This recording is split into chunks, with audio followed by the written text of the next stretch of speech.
"Leave me here," the voice whispered inside Claire Bennett's mind, low and distant, as if it had crossed miles of winter forest just to reach her. She froze with both hands wrapped around the smooth wooden shaft of the silver spear resting against the enormous black wolf's side. Snow drifted through the pines, settling across his dark fur and melting wherever his faint warmth touched it. He was larger than any wolf she had ever seen, nearly 5 feet at the shoulder, yet there was nothing wild in the way he watched her. His silver eyes held pain, warning, and an intelligence no ordinary animal should possess. Claire's breath trembled in the cold. "I don't leave dying things behind," she whispered. The wolf's gaze sharpened. For one impossible second, she felt his answer without hearing a sound. "You should." Claire ignored it. She braced one knee in the snow, steadied the spear with both hands, and drew it free as carefully as she could. The wolf's body tensed, but he made no move toward her. A deep rumble passed through his chest, not quite a growl, more like the sound of thunder heard from far beyond the mountains. Claire dropped the spear beside her and pressed her folded cloak against his injury. The fabric darkened, but she refused to look away. "Stay with me," she said. "You're too stubborn to quit now." His eyes remained fixed on her face. Then slowly, he lowered his massive head beside her knee. The gesture felt less like surrender than trust. Claire had spent her entire life being told that gentleness was weakness. Frostpine Pack valued sharp claws, strong bloodlines, and wolves who could command a room with a single glance. Claire could do none of those things. She could not shift completely. She had never won a challenge. Her only gift was the strange warmth in her hands, a quiet ability to calm frightened animals and ease pain others could not see. The elders called it useless. Vanessa Hale called it pathetic. Yet beneath Claire's palms the wolf's shaking began to slow. A pale glow gathered between her fingers, so faint she almost mistook it for moonlight reflecting off the snow.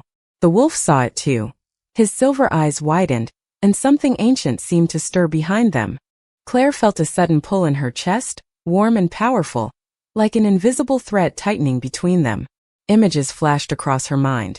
A black stone throne, banners marked with a silver wolf, hundreds of bowed heads, and a man standing alone beneath a crown he had never wanted. The vision vanished before she could understand it. Claire pulled her hands back, startled. The wolf lifted his head and studied her as though he had been waiting years to find her. Beside them, the fallen spear rolled through the snow. A broken crest caught the moonlight near its base. Claire brushed away the frost and found the outline of a royal wolf, scratched almost beyond recognition. Somewhere beyond the trees a horn sounded once. Then again. The wolf's ears rose. Claire looked toward the distant glow of Frostpine Village, unaware that every guard in the Northern Territories was searching for a missing king, and unaware that the wounded creature leaning against her had just found the one person he could trust. Hours before Claire knelt beside the black wolf beneath the falling snow, she had stood at the edge of Frostpine Hall with her hands folded tightly in front of her, wishing she could disappear into the stone wall behind her. The annual healer selection had drawn nearly every family in the pack. Lanterns glowed beneath the timber rafters, polished silver bowls lined the long tables, and the elders sat in a raised semicircle beneath the carved image of the moon. One by one, young healers stepped forward to demonstrate their gifts. Some closed scratches within seconds. Others eased fevers or strengthened tired muscles with a touch. Each success earned applause. When Claire's name was called, the room fell strangely quiet. She crossed the floor in her plain gray dress, feeling every stare follow the faded omega mark at her wrist.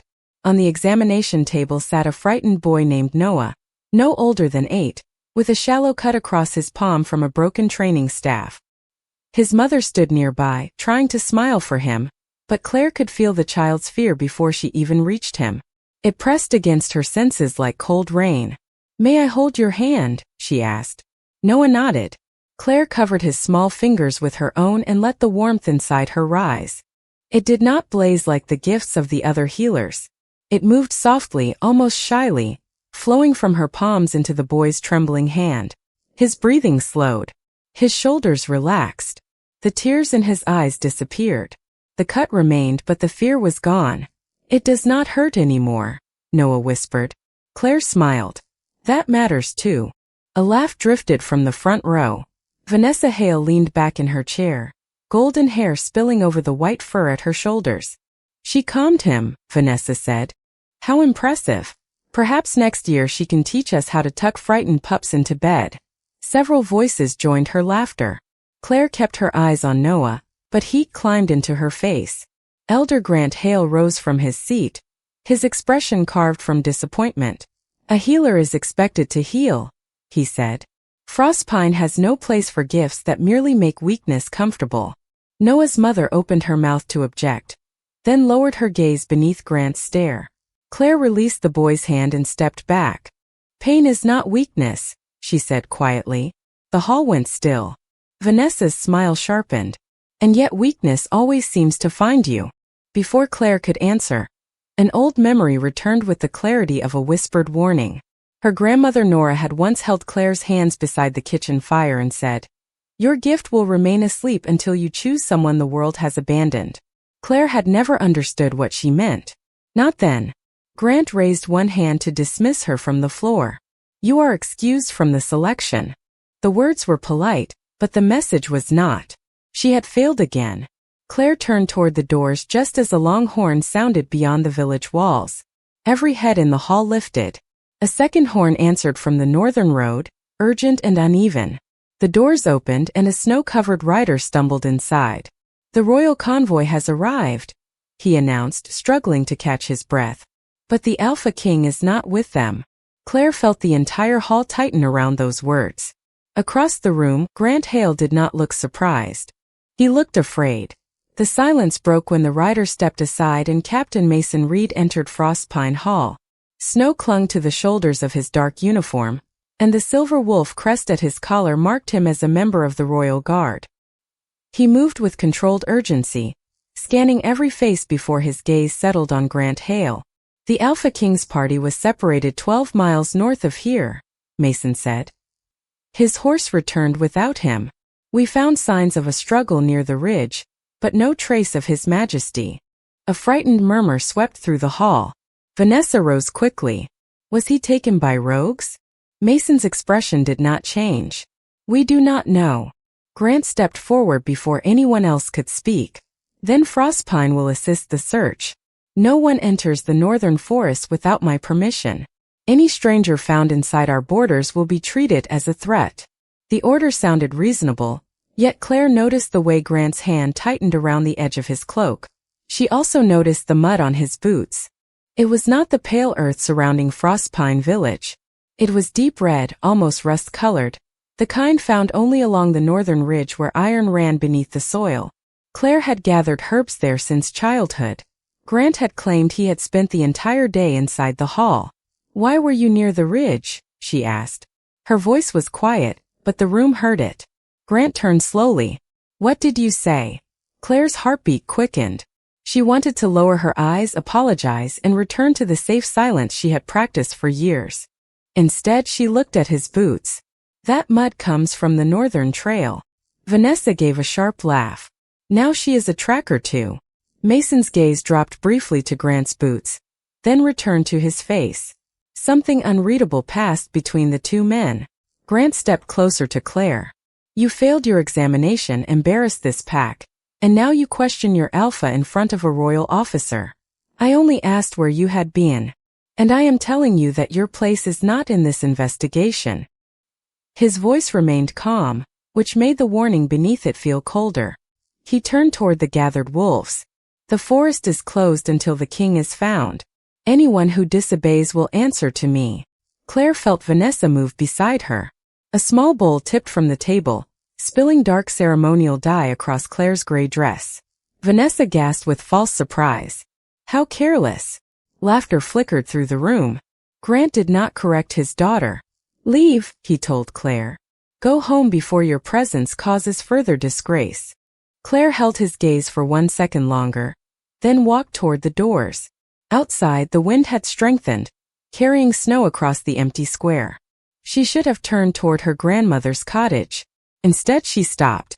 Beneath the ringing bells, the restless horses, and the voices of guards sealing the village gates, another sound reached her from beyond the northern trees. A low broken howl. Came only once. Claire pressed a hand to her chest as a strange warmth awakened beneath her ribs.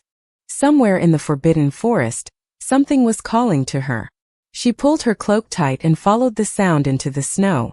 Less than half a mile from the village, she found the first mark on the trail.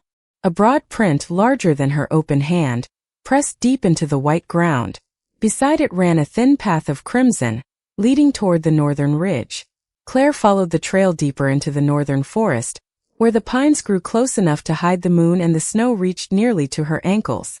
The crimson marks appeared every few feet, sometimes beside a paw print, sometimes across the bark of a tree where something large had struggled to remain standing. The farther she went, the quieter the woods became. Even the wind seemed to hold its breath. After almost a mile, the trail descended toward a narrow hollow surrounded by black stone. Claire stopped at the ridge above it. A wolf lay beneath the shelter of a fallen pine, almost hidden by shadow and snow. He was enormous, far larger than any frost pine wolf, with thick black fur and silver eyes that opened the instant she stepped closer. A low warning rolled from his chest. Claire raised both hands. "I am not here to hurt you." His gaze followed every movement she made. There was no confusion in it. No blind panic. He understood her. Claire descended carefully, placing each boot where the stones would not shift. When she came within 10 feet, the wolf tried to rise. His front legs held for only a moment before he lowered himself again, breathing hard. That was when Claire saw the spear. Its wooden shaft rested against his side, and its silver head had been treated with something dark that shimmered beneath the moonlight. Poison.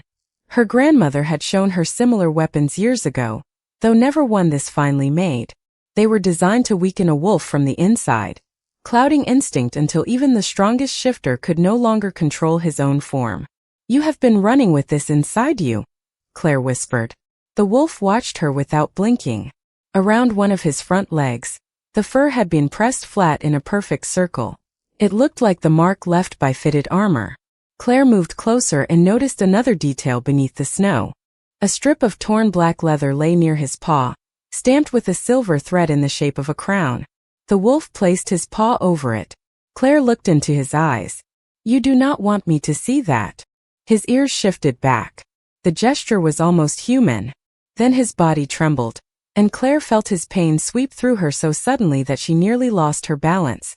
It was more than the wound. Beneath it was betrayal, fury, and the desperate strain of someone fighting to remain himself. Claire knelt beside him. "I can help, but you have to trust me." His gaze hardened, yet he did not turn away. She placed one hand near the spear and felt unnatural cold radiating from the metal. The poison was spreading. Waiting would make it worse. Claire wrapped both hands around the shaft. The wolf tensed. A voice touched her mind, faint but unmistakable. "Leave me." She swallowed and tightened her grip. "No," his silver eyes widened. "Everyone else may have decided you are dangerous, but you are still here. That means you have not given up." Claire drew a slow breath. "Neither will I." She pulled the spear free in one steady motion, then pressed her folded cloak against his side. Warmth surged through her palms, brighter than anything she had felt in Frostpine Hall. The wolf's breathing eased. In the same instant, an image opened inside her mind. A dark throne, royal banners, and hundreds of wolves lowering their heads before a solitary man with silver eyes. Then the vision vanished. The wolf lifted his head and spoke one word directly into her thoughts. "Claire." Claire's hands went still against the wolf's fur. "How do you know my name?" she whispered. His silver eyes held hers, but no answer came. The warmth between them faded until only the cold wind remained, moving through the hollow with a soft hiss. Claire looked toward the darkening ridge. Search horns sounded in the distance, closer now, and she knew the open forest was no longer safe. "Can you stand?" The wolf tried. His legs shook beneath him, but he forced himself upright with a dignity that made Claire forget how close he had been to collapse. She slid one arm beneath his neck, though he was far too large for her to support, and guided him toward an abandoned stone chapel nearly half a mile east. Her mother had once brought her there to gather moonroot from the cracked garden walls. No one in Frostpine used the place anymore. By the time they reached it, Claire's boots were soaked, her fingers were numb, and the wolf's breathing had grown uneven again. She pushed open the warped wooden door and led him inside. Moonlight spilled through a broken window, silvering the dust and the faded carvings along the walls. Claire built a small fire in the old iron basin, then cleaned the wolf's injury with warm water and crushed winter sage. He watched every movement, alert even in exhaustion. "You are very suspicious for someone who needed rescuing," she said. One ear tilted toward her. Claire almost smiled. That was not a compliment. The wolf lowered his head onto his paws, but his gaze never left her. The silence felt different now. Not empty. Listening. Claire sat beside the fire and wrapped her arms around her knees. "They say I make weakness comfortable," she murmured. "Maybe they are right." The wolf lifted his head. Claire looked down at her hands. "I cannot close wounds in seconds. I cannot command anyone. I cannot even shift the way an omega is supposed to." Her voice softened. "But I know what it feels like when everyone decides you are not worth saving." The wolf moved closer and rested his head against her leg. The gesture was careful, almost formal, yet it loosened something inside her chest. Claire placed one hand between his ears. "At least you do not laugh at me." His eyes closed. For the first time that night, his breathing became calm. Claire stayed awake until the fire burned low. She spoke quietly about her grandmother, about the little house near the edge of the village, and about how she had once dreamed of becoming a healer people trusted. The wolf listened as though every word mattered. When sleep finally pulled her down, she woke sometime later with her own cloak draped over her shoulders. The wolf sat beside her, holding one corner of the fabric between his teeth. "You did that?" Claire asked. He released the cloth and looked away. A soft laugh escaped her before she could stop it. Then a sharp chill moved through her side. Claire pressed a hand beneath her ribs and felt a dark warmth spreading under her skin. She lifted the edge of her dress just enough to see a shadowed mark forming where the wolf had been injured. His wound was closing. Hers was beginning. The truth settled over her with quiet certainty. She had not removed the poison. She had taken part of it into herself. Before she could speak, voices rose outside the chapel. Grant Hale's voice carried through the night. "Bring the girl out," he ordered, "and seal every door. Neither of them leaves this place." Claire rose slowly, one hand pressed beneath her ribs as the dark warmth spread through her side. The wolf stood beside her, placing his massive body between her and the chapel door. Outside, lantern light moved across the broken windows, and several shadows gathered beneath the falling snow. "Claire Bennett," Grant Hale called. "Come outside alone, and this can still end peacefully." She looked at the wolf. His silver eyes were fixed on the door, alert and calculating. "You know who he is," Claire whispered. The wolf did not look away. Grant called again. "The creature is dangerous. Give him to us, and I will overlook your disobedience." Claire opened the door just wide enough to step onto the chapel stairs. Grant stood 20 feet away with Vanessa and 6 frostpine guards.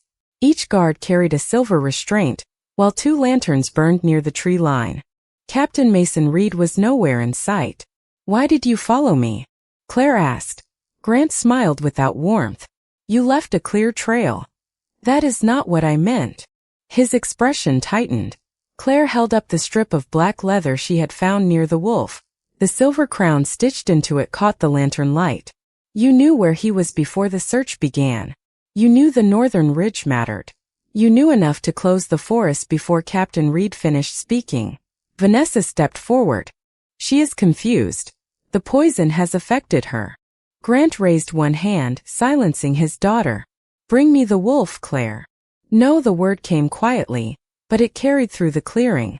Grant stared at her as if she had spoken in a language he did not understand. Claire had obeyed him for years.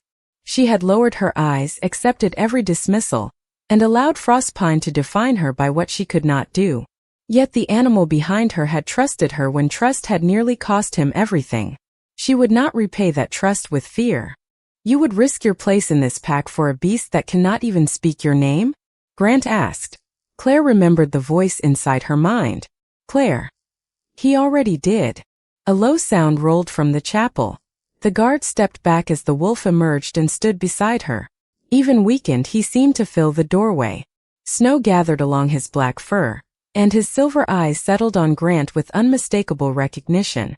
Grant's confidence faltered. Only for a second, but Claire saw it. So did the wolf. You are afraid of him, she said. That is why you want him silent.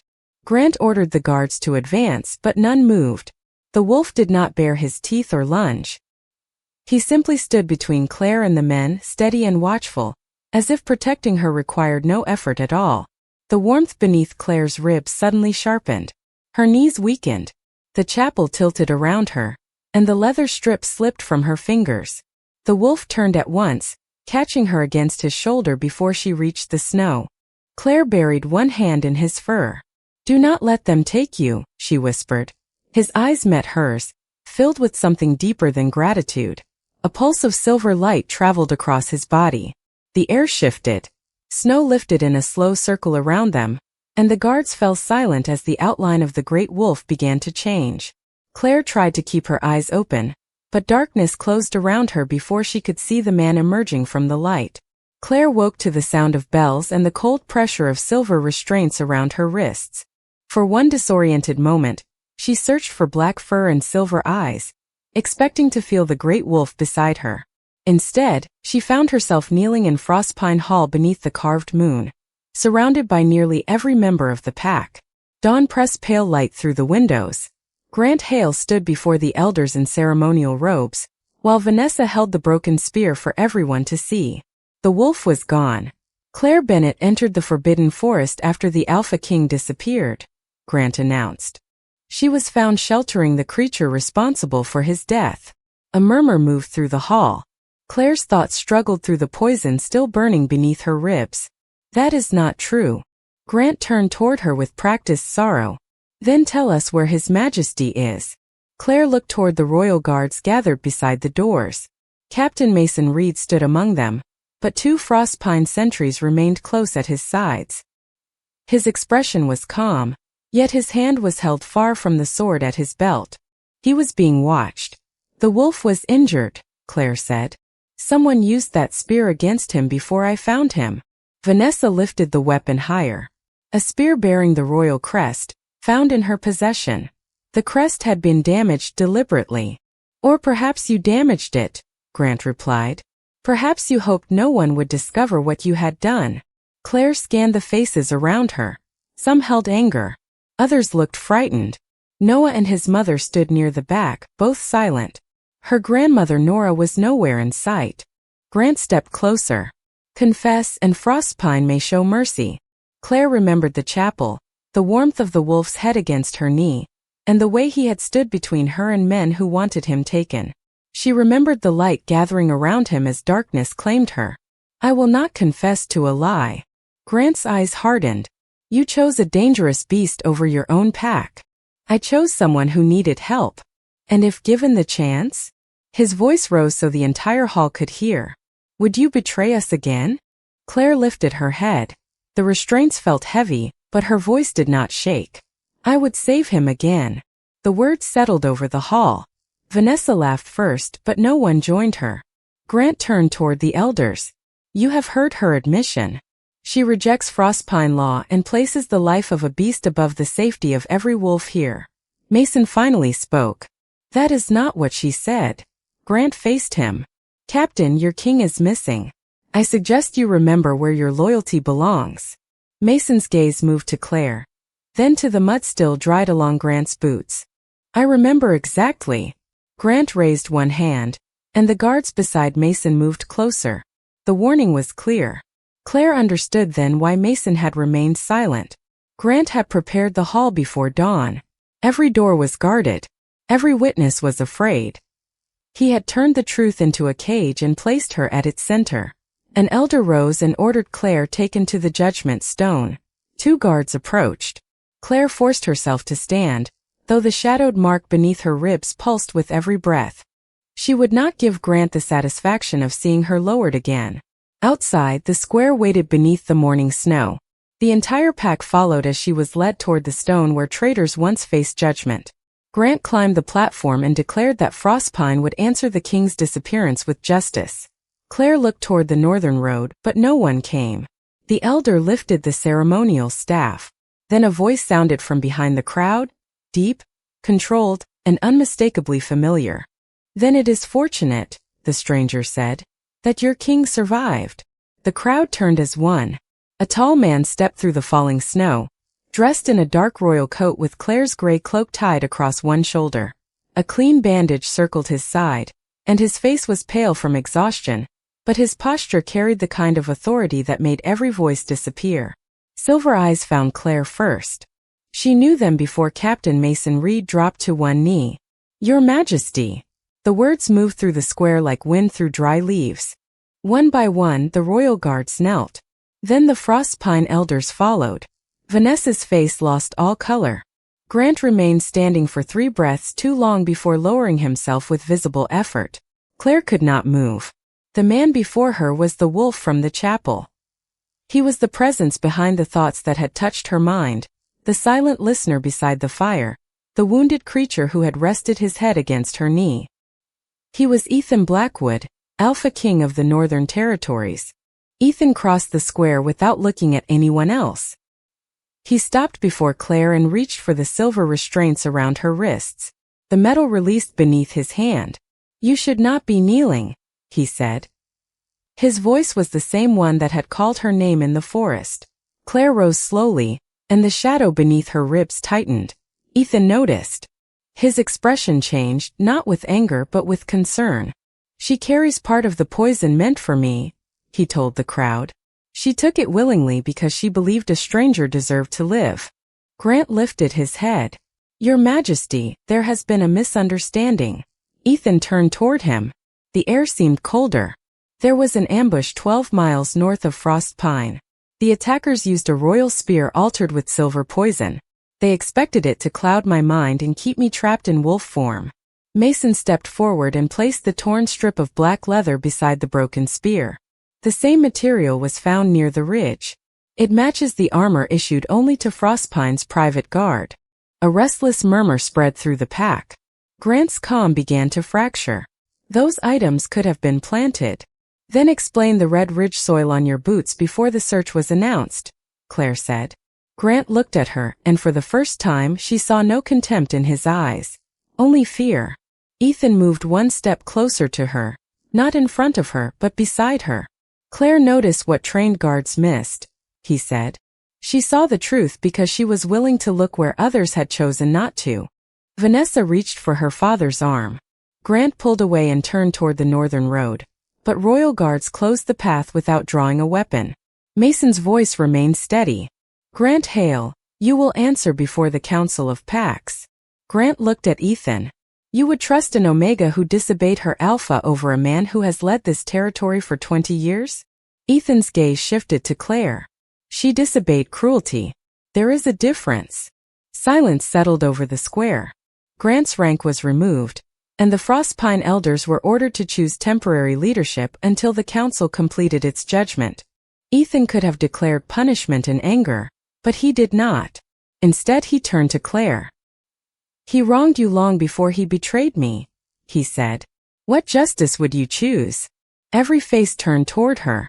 Claire thought of the humiliation, the fear, and the years spent believing she was less than everyone around her.